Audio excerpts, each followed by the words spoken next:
Të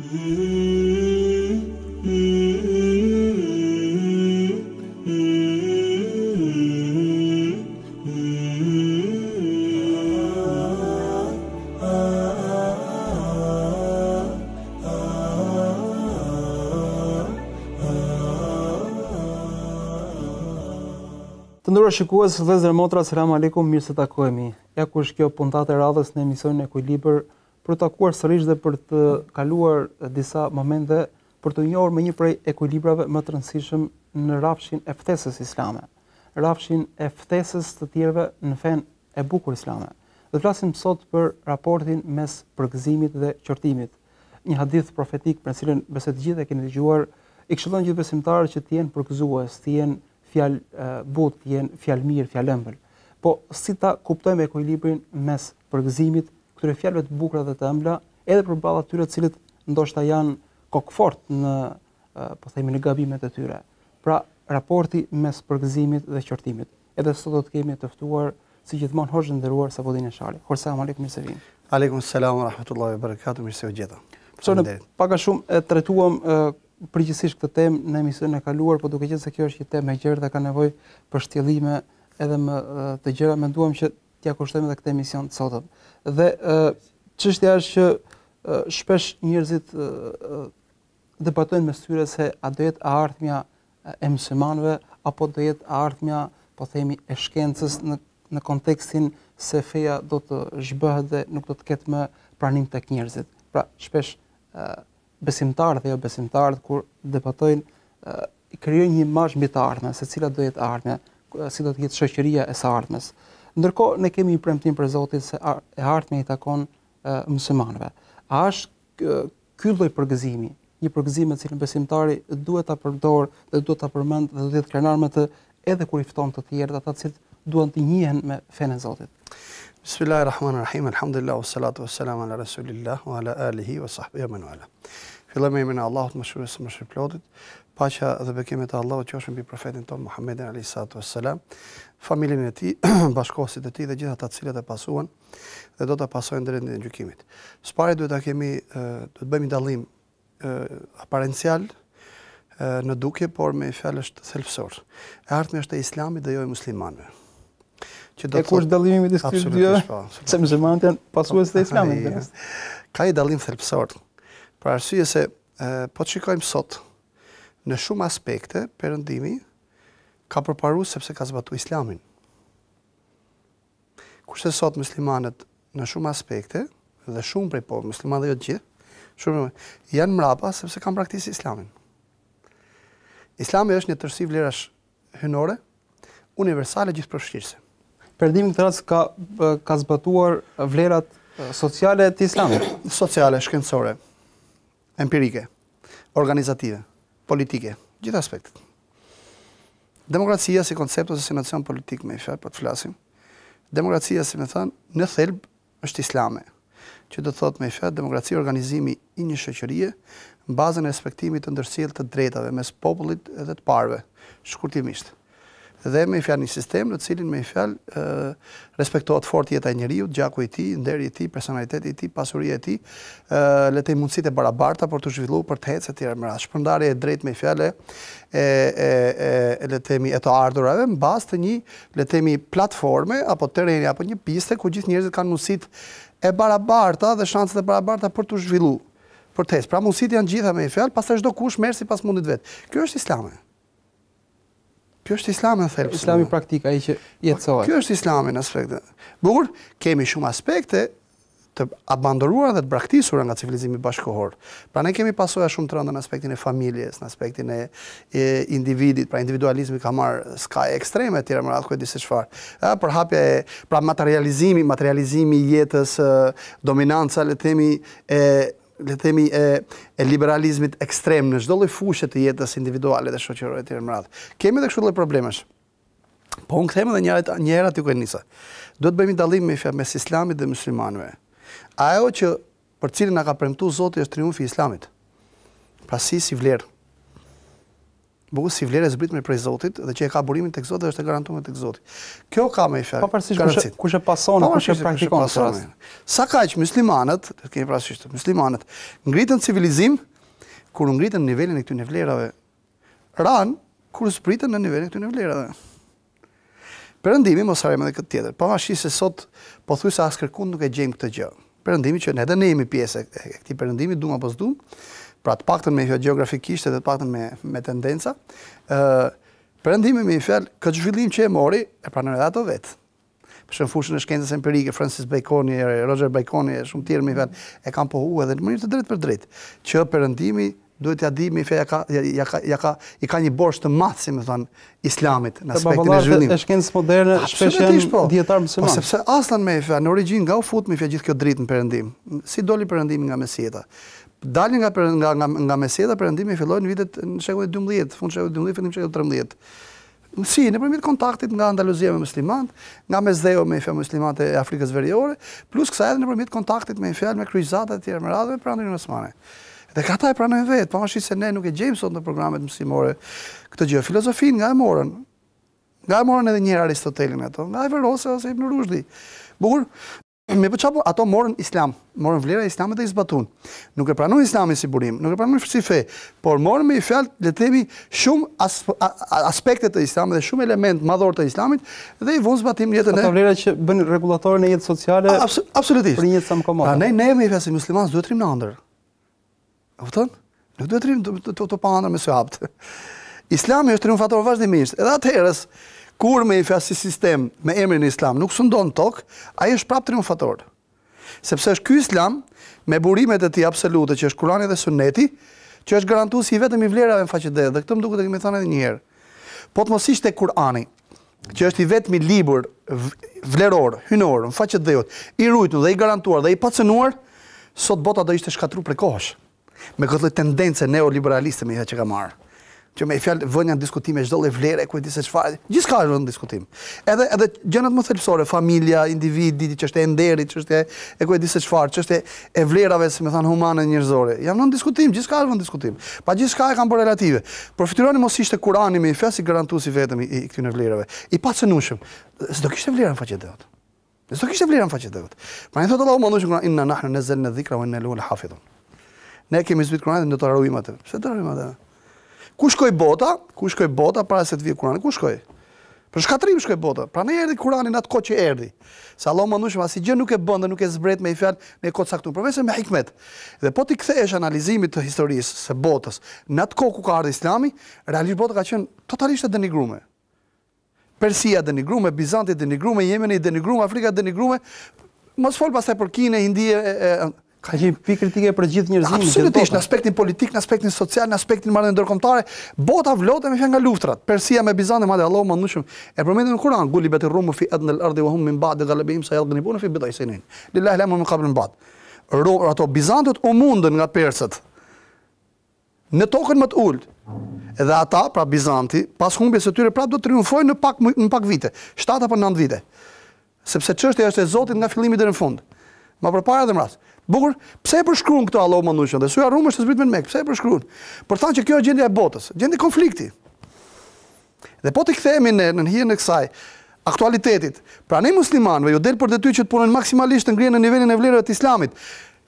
Për të hir të shpëtimit të botës nga ky konflikt dhe kjo katrahur nga po shkon. Edhe me të vërtetë me po ta analizosh, është një gjendje shumë e ngjashme.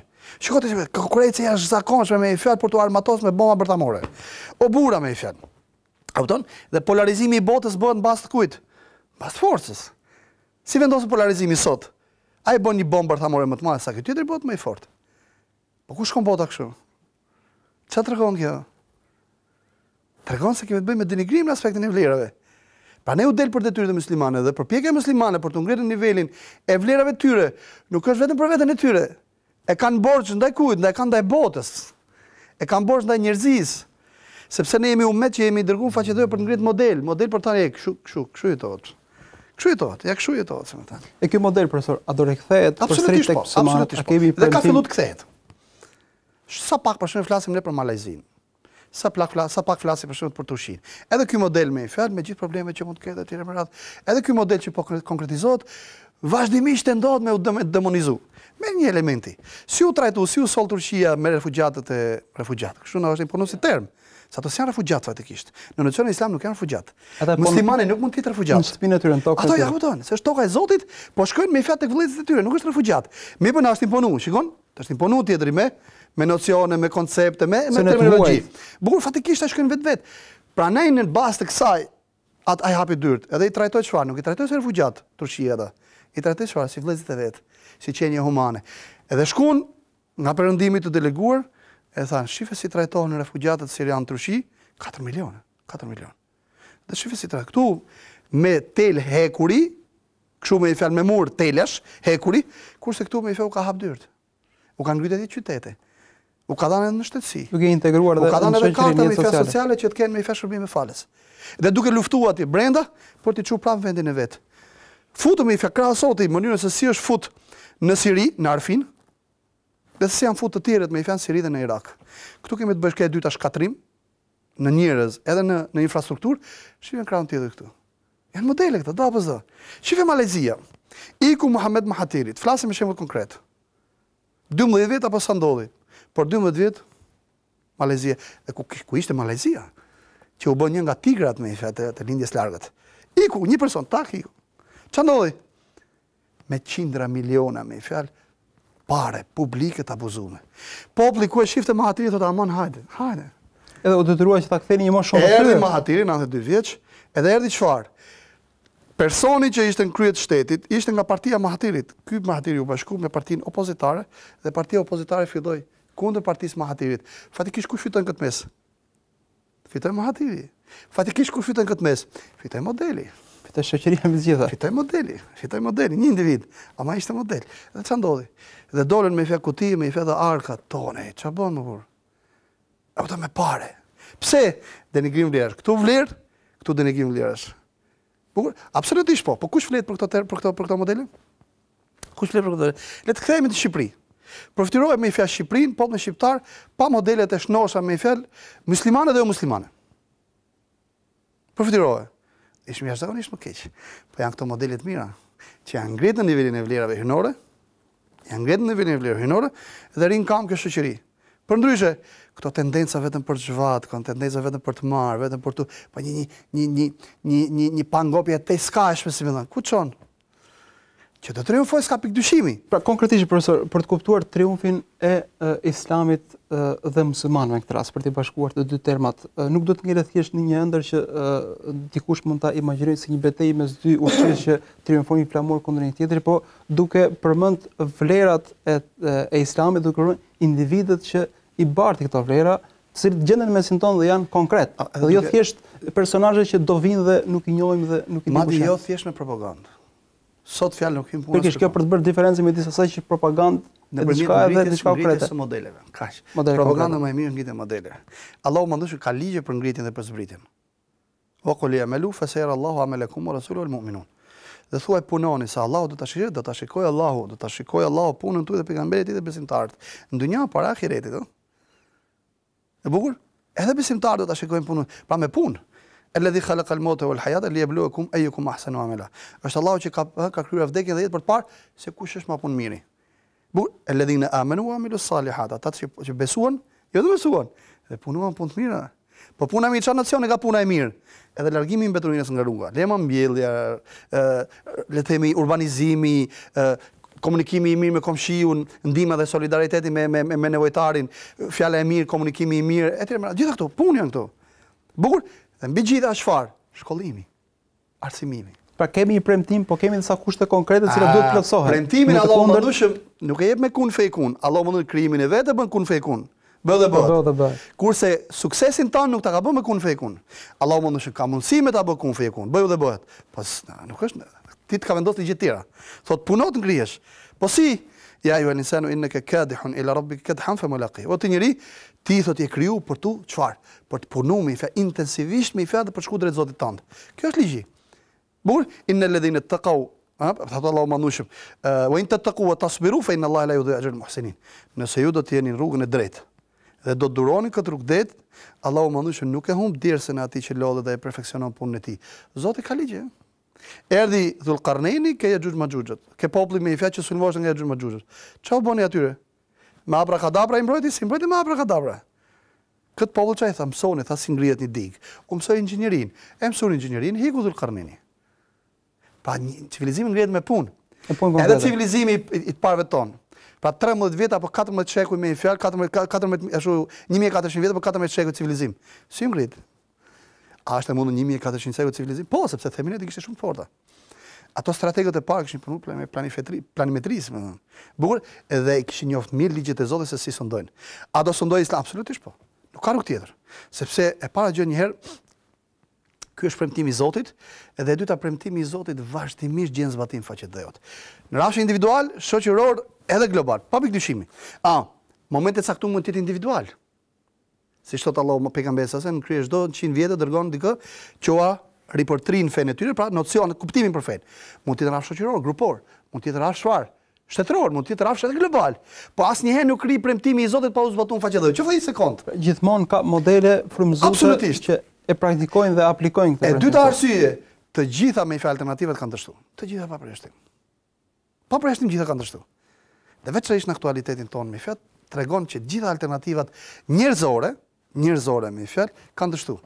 Dhe s'ka ngel alternativitet përveç alternativës hyjnore. Përveç se njerëzit të kthehen tek Zoti gjithësisht. Sot më shumë se kur është momenti që jo vetëm besimtarët, po të gjithë njerëzimit të kthehet atyre vlerave së paku sociale dhe shoqërore që Islami i proklamon vazhdimisht. Duke pas parasysh se kjo bëhet me punë. Jo me abrakadabra. Me sakrificë. Me sakrificë, lodhje. Profesor, ne folëm pak a shumë në këtë pjesë të parë mbi disa ligjësi civilizuese dhe shoqërore me cilët Zoti i ka vendosur për të ngritur. Po shpesh këto civilizime të mëdha, siç u thatë, fillojnë nga disa ndërveprime, disa marrëdhënie ndërnjerëzore. Dhe ne po flasim pikërisht për temën e të përgëzuarit, pra shpesh ai komunikimi ndërnjerëzor që kemi me tafën dhe me shoqërinë që na rrethon. Dhe pikërisht tek pjesa e përgëzimit dhe mosqortimit, cili duhet të jetë raporti me atë kategori njerëzish, qoftë besimtarë, cilët duke justifikuar se mëshira e Zotit. Pra, profeti ka thënë mos qortoni, mëshira e Zotit është e pakufishme, mëshira e Zotit ka të kaluar hidhurimin e tij. Në këtë justifikim shpesh i gjejmë që ata të jenë, po themi, kokfort në gabimet dhe në gjunahet apo te kalimin e kufive. Me këtë kategori njerëzish, a duhet të kemi, po themi, një sens qortimi, apo edhe me këta duhet të jemi ndoshta jo përgëzues, por se po themi këshillues duke mos i qortuar. E para gjë duhet të kemi parasysh se qortimi ka disa forma. Është qortimi drejt për drejt, ti thuash me fjalë këtë e ke bë keq. Qortimi me fjallë drejt për drejt, kjo është e mirë, ti thosh.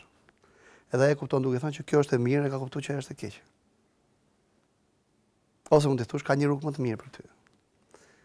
Bukur?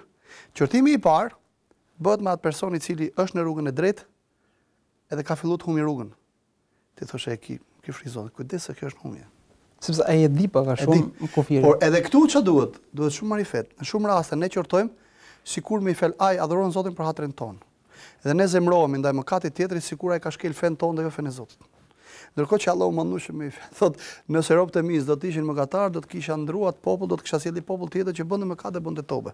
Pra ne kur shohim një diçka, një sjellje le të themi jo normale nga tjetri, pra një mëkat, mos e kritikojmë atë dhe mos e qortojmë sikur ai ka shkel fen ton. Se Zoti është më xheloz për fenë vetë se sa ne. Pra edhe kur ta kritikosh më të drejtë për drejtë merr e veçmas. Mos u skuq, mos u nxe, mos u irrito, e thoj o vlla, ose o bir, nëse ke fëmijë. Kujdes se kjo nuk është e mirë. Dhe ti ke 1 2 3 4 5 vlera me fjalë ti ja ke shiu tashmë shihen rrugës drejt. Dhe ti duhet ta kuptosh që kjo nuk është e mirë. Ai tjetër si më thënë nuk ka lidhje fare me besimin. Është në humbje. Ai duhet ka përdorë si më thënë edhe me çuke e mira, duke thënë kjo është e mira, sa nuk e di se ku është e mira. Ose ka nevojë për forcë me fjalë që ta konstatojë se ku është e mira. I thanë një nga Sheh Gazalit, Zoti mëshiroft për Gazalit 3, cili është hukmi dhe gjykimi ndaj atij që e ka lënë namazin, nuk falet. Tha ta marrësh përdore me çon xhami më fal. Kjo është gjykimi. Sepse ky është qëllimi mbi të gjitha. Ndërkohë, pa shumë jemi ne gjykues, ti jemi me hyrë çfarë, ne jemi ftues. Në krahun tjetër, Islami është mes kujt? Mes përgëzimit edhe kritikës. Por çka kemi parasysh me përgëzim? Përgëzim është ti tregosh tjetrin rrugën e drejtë e ti tregosh shpërblimin që ka vendosur Zoti për rrugën e drejtë. Edhe kritikë çka kemi? Me qortim, ti tregosh tjetrit se kjo është e keqe. Dhe ti tregosh njëkohësisht Çfarë? Secili është ndëshkimi i kësaj punës keqe dhe dami i kësaj punës keqe. Dhe jo ti thosh ti e kështu e ti e ashtu e pse e bore çfarë duhet. Bukur, se s'takon ty me thon. Fundit ai ka marrëdhënie me Zotin. Dhe ky është kuptimi, shpërblimi i përgëzimit dhe i qortimit. Përgëzimi ka parasysh çfarë? Kjo është rruga e drejtë. Bukur? Qortim, çili, ti thosh kjo nuk bën. Dhe t'ja thush formë më të mirë, duke shoqëruar me buzëqeshje dhe duke ja shpreh me fjalë të dëshirën e mirë brenda shpirt që realisht do të mirën. Dhe ky është fundi. Pra në fundit është çfarë? Qortimi apo përgëzimi është i elam. Njoftim me të mirën dhe njoftim me të keqen. Kaq, kjo është shkurtimisht. Sa më manushë Musa dhe Harunit, idhhaba ila firauna innahu tagha. Shkoni tek faraoni, se ai e ka tepruar. Faqula lahu qawlan layyinan la'allahu yatadhakkaru wa yakhsha. Dhe thoni, filisni atij dhe komunikoni me të, me i thënie të ëmbël dhe të butë, se mbase përkujtohet apo mbase i dritet vret ajo zemra nga ndroja e Zotit. Ata ç'a bën? E përgëzon, e qorton. Duke i treguar ç'është e mira dhe duke i thënë kujdes se kjo është e keqe. Ky është e qortimi. Dhe qortim çfarë? Në shumë raste, mëse e kuptojmë qortimin, duke i drejtuar në të drejtë për drejtë musisht, edhe me gishtë duke u nxeh pse e bëre burr, edhe në shumë raste kalon edhe në fyrje. Ai tjetër shumë mirë mund të kthehet. Kush e di? Është kjo mund të gjen kokforcinë e tij pastaj për ta kundërshtuar edhe më tepër argumentin. E para shkatërrohet marrëdhëniet mes dy njerëzve, edhe nuk do të shikojë më, me fat. E dyta, siç e the edhe pak më parë, shumë bukur me fat, mund ta nxjis nefsi i tij dhe shejtani i tij që dëshirat akoma edhe më tepër me fat mëkat. Dhe gjina thot për atat me fat akoma edhe më tepër do ta vi. Profesor, le të shkputemi pak momente, bëjmë një shkputje në këtë pjesë parë dhe rikthehemi përsëri bisedës pas pak momentesh. Ndërsa shikues, rikthehemi në pjesën e dytë, na ndiqni pas pak.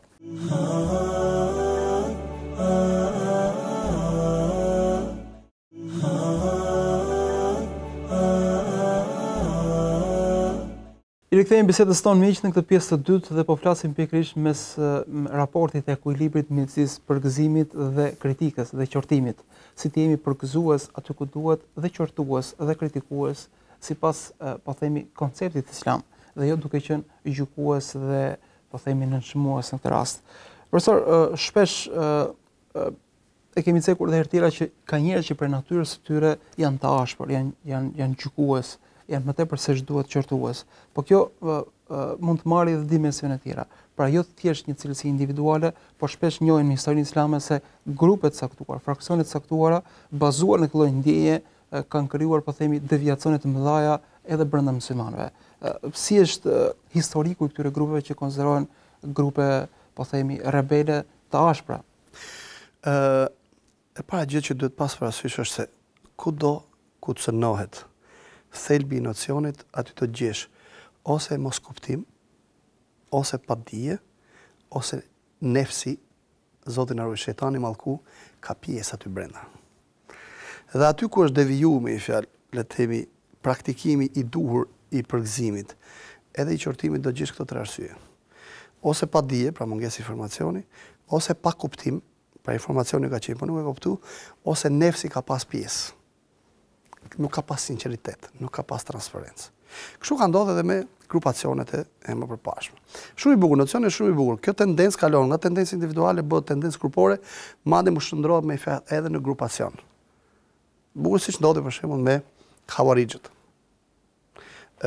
Pati një konflikt të madh mes brezit parë dhe tendencat ishin për të rregulluar.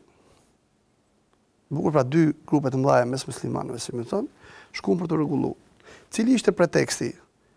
Preteksti me fjalë i këtij grupacioni që ishin Hawarijët ishte se çfarë? Këto dy palë vendosën si gjykues jo librin e Zotit, po njerëzit. E donë si grupacion vetë. Ndërkohë që kur shkrip në Abbas ju tha vetëm një gjë. Kur grindet bashkëshorti me bashkëshorten e vet dhe nuk janë gjendje me i zgjidh konfliktet e tyre vet. Ç'a bëjnë? Thot Allahu mandushëm, merrin një hakem për familjes së saj dhe për një hakem për familjes së tij. Pra një njeritur për këtu një burr, dhe nëse do duan rregullimin, ata me fjalë do të jap Zoti sukses. Burr, ata pa mashi se formuan një komision për ta zgjidhur këtë problem, po gjykon me librin e Allahut mëndueshëm.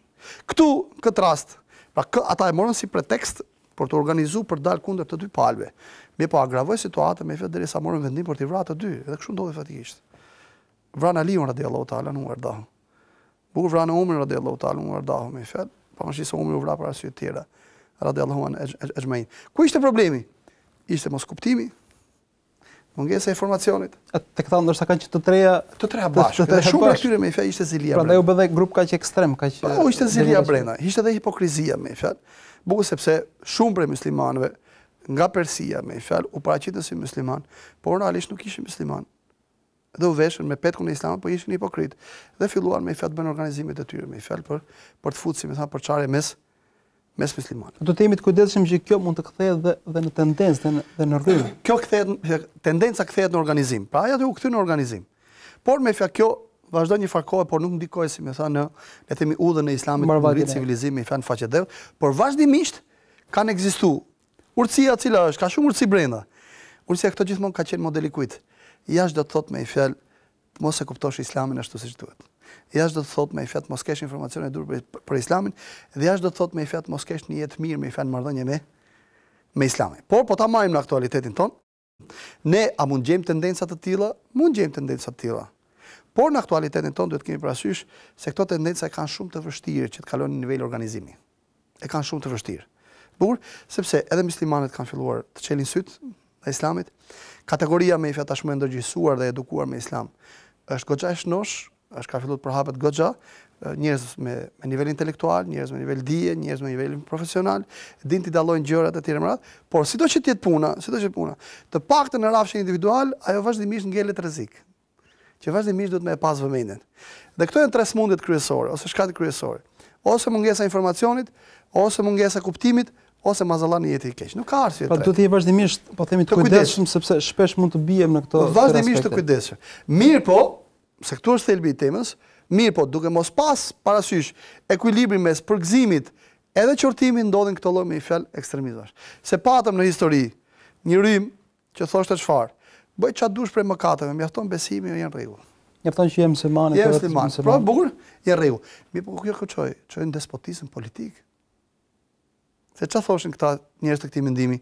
Por derisa i pari apo kasta politike deklaron Islamin, janë besimtar, dhe të lejë thjesht me u falë, se me thënë, s'ka problem nëse ata bëjnë korrupsion, bëjnë vjedhje, shkelin drejtat e njerëzve, bëjnë mazalla, veprime të pahishme, mëkate, s'ka problem. Nësishme janë besimtar, thonë musliman, dhe nësishme falin namaz, dhe të lejnë ty më u falë namaz. Po pse ky është Islami? Ndërkohë që Islami ka thënë çfarë? Çdo lloj zullumi, ai që ka frikë me i thënë në atë vend, në atë popull, që kanë frikë me i thënë zullumqar, ai popull thotë kamaru. Kështu thotë pejgamberi. Tu wudi aminhum, kamaru. Në krahun tjetër, humbja ekstremit. Pra me fjalë kalimin ekstremit, cili ishte mëkati i madh është kufër. Dhe nëse ne shikojmë politikanin apo të parën që bën me fjalë një mëkat të madh, ai menjëherë meriton me konsiderohet si heretik dhe si persekutor. Dhe duhet me dal kundër. Dhe kjo kalon në anarshi pastaj. E bukur, sepse mund gjesh njëri pa mëkate, nuk gjen njëri pa mëkate. Okej? Po këtu bëhet lla për rendin. Nuk bëhet lla për personin, rendi. Bukur, pranoj me fjalë, si më thënë, prishja e konceptit dhe nocionit, edhe tek përgëzimi, edhe tek kritika dhe qortimi, çon me fjalë në këto ekstreme, të cilat mund të kalojnë deri atje sa që prishin edhe rendi publik me fjalë. Dhe duke ju referuar përsëri hadithit me cilën është temë e emisionit sotëm, pra përgëzoni dhe mos qortoni, lehtësoni dhe mos vështirësoni, shpesh njerëzit për të gjetur, po themi, atë ekuilibrin e dur në shoqëri, shpesh mundohen që të kenë një përshtatje të vazhdueshme, duke gjetur gjithmonë aspektet lehtësuese për të qenë sa më i pranuar në shoqëri. Mirpo, shoqëria shpesh dinamizmin e ndryshimit e ka aq të madh sa ndoshta nuk arrin dot të kapësh ritmin dhe sidosh një përshtatje e vazhdueshme, duke humbur ekuilibrin e dur, ndoshta humbet dhe thelbin e vetë besimtarit, e vlerave dhe parimeve. Pra, si të arrihet një ekuilibër, po themi, në përshtatjen e shoqërisë, duke zgjidhur aspektet që të bëjnë sa më të pranueshëm, po duke ruajtur, po themi, dhe thelbin dhe boshtin kryesor të besimit të muslimanit. Gjëja e parë që do të kemi parasysh lidhje me këtë temë, me këtë çështje, është se piknisja e muslimanit për të përshtatur apo për mos më u përshtat me shoqërinë nuk është shoqëria. Është parimi, është principi hyjnor. Bukur. Pra do ta kërkojmë tek feja se si do të zgjidhet, se shpesh shefet dhe mendojnë që kjo është duke pas parasysh që feja ka ardhur me i fjalë që ti përgjigjet nevojave të çdo lloj shoqërie dhe çdo lloj brezi. Jo, feja nuk ka ardhur që ti përshtatet çdo brezi shoqërie, por ka ardhur që ti japi përgjigje dhe tu përgjigjet nevojave të çdo brezi. Cilave nevoja? Nevoja legjitime. Mirë po, kur ndodh ky problem që sapo shtruat, kur piknisja nuk është parimi, nuk është hyjnoria, nuk është Zoti, Pra me fjalë, le të themi urdhri i tij dhe udhëzimi i tij, por është shoqëria. Dhe kur ndodh konfuzioni tek muslimanët, veçanërisht tek trit, kur piknisjen në modifikimin e jetës tyre me fjalë kanë njerëzit, modelet e ndryshme që afrohen dhe jo Zoti. Përndryshe, nëse do të jetë referent gjithmonë Zoti, nëse do të jetë referent gjithmonë parimi hynor, libri i Zotit dhe mësimet e tij, të kuptuara ashtu siç duhet, njeriu vazhdimisht do të di të ruaj çfarë? Thelpsore në çdo lloj shoqërie. Thelpsore.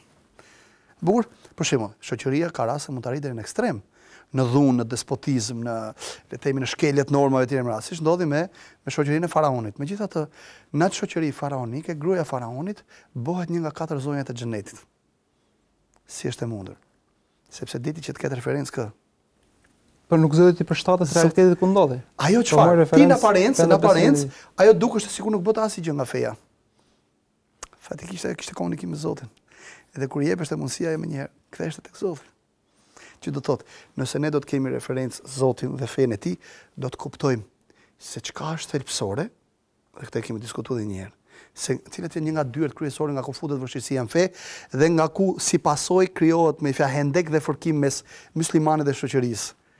Kur nuk kuptohet se çka është thelpsore dhe çka është me fjalë jo thelpsore. Kur nuk kuptohet se çka është parsore dhe dytësore. Kur nuk kuptohet se çka është qendrore dhe çka është periferike.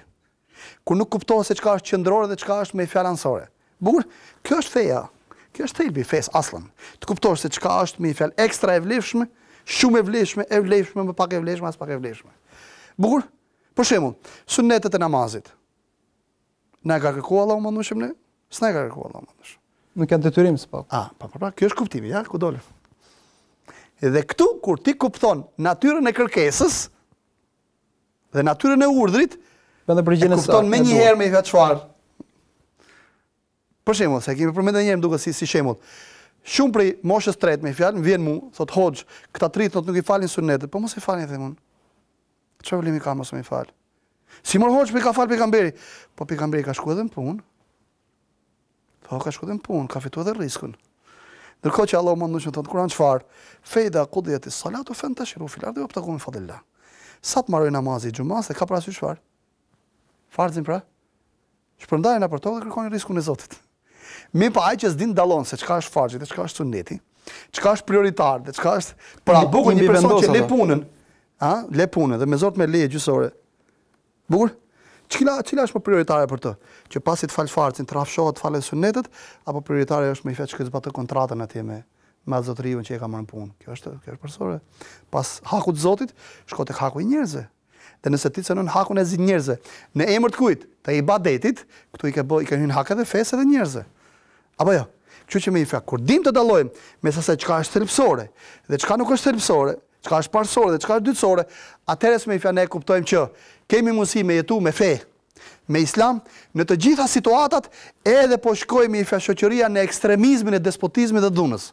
Ti ke pasur kohën e komunizmit shqiptar me musliman që kanë agjur janë fal, madje ke pasur edhe akademik që kanë fal namaz me fjalë edhe në kohën e komunizmit. Pa kanë gjetur ekuilibrin e duhur duke bardallimin. Pse? Sepse e kanë kuptuar se çka është fe, pa cilën feja nuk ekziston, dhe çka është me i fjalë diçka që është plotësuese e kësaj që është fe. Dhe kjo ne duhet ta dallojmë, veçanërisht në aktualitetin tonë si musliman.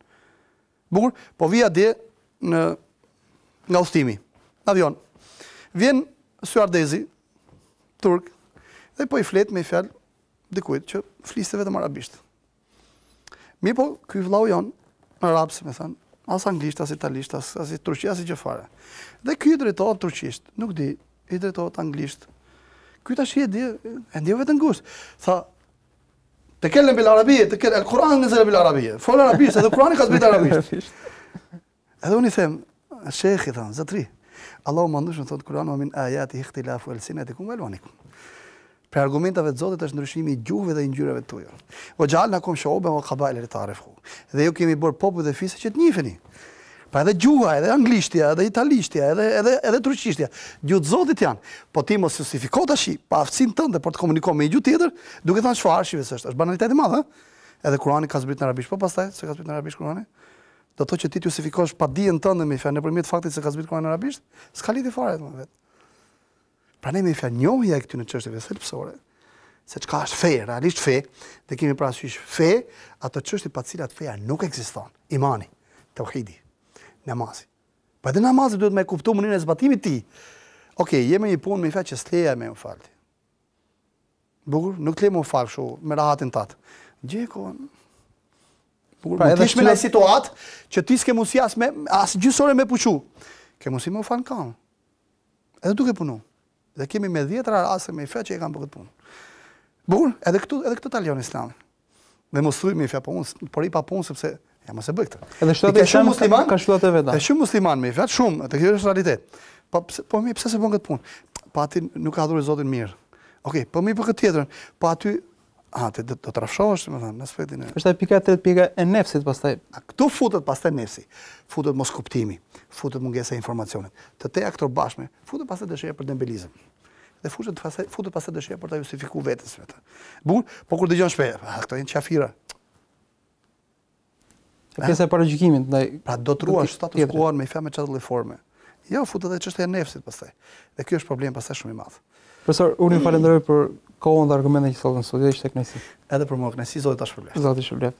Pra miq, ky ishte emisioni sotëm, folëm për ekuilibrin mes qortimit dhe përgëzimit, mes, po themi, ftesës së duhur në Islam dhe profesori përmendi 3 pika kryesore me të cilën shpesh humbet ekuilibri.